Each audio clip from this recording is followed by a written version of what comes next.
7వ రోజు భత్రీజీ జ్ఞానామృతం బుక్ 2 నుండి ఈరోజు అండి శాంతి ధర్మం గురించి భత్రీసర్ చెప్తుంది, తెలుసుకుందామా.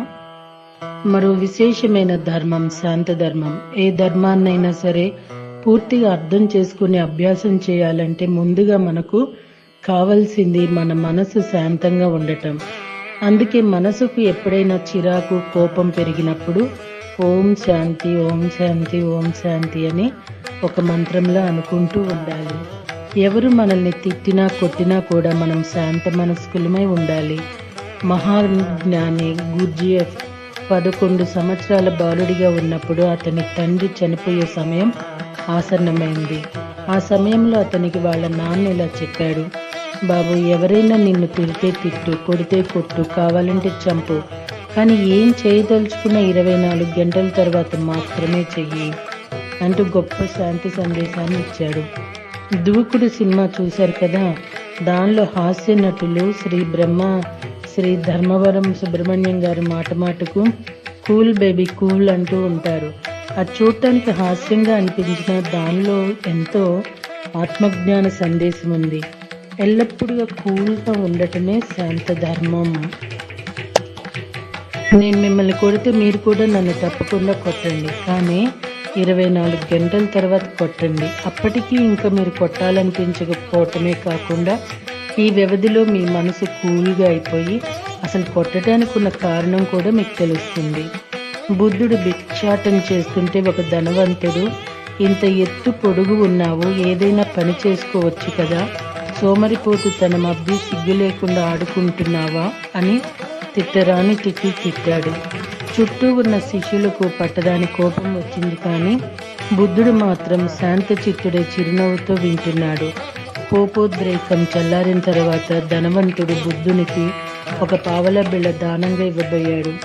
బుద్ధుడు దానిని సున్నితంగా తిరస్కరించటంతో ధనవంతుడు తిరిగి దానిని తన జేబులోనే వేసుకున్నాడు.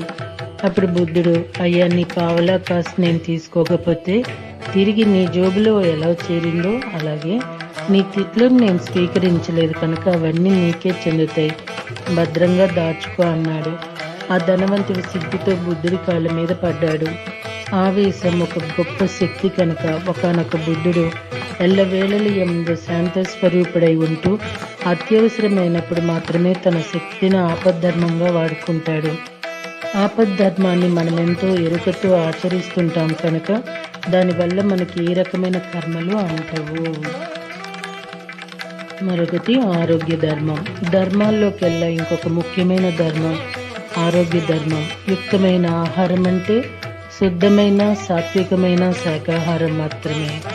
ఎందరో మహానుభావులు అనాదిగా మానవుల శరీరానికి అనువైనది మరి అనుకూలమైనది అయిన శాకాహార ప్రశస్తిని గురించి బోధిస్తూనే ఉన్నారు. కానీ పరమ భక్తులు అనుకునే చాలా మంది మాత్రం దేవుని విగ్రహాలకు చిత్రపటాలకు శాకాహార పదార్థాలను ప్రసాదంగా భక్తితో నివేదించి తాము మాత్రం మాంసాహారాలను లొట్టలేసుకుంటూ తింటూ ఉంటారు.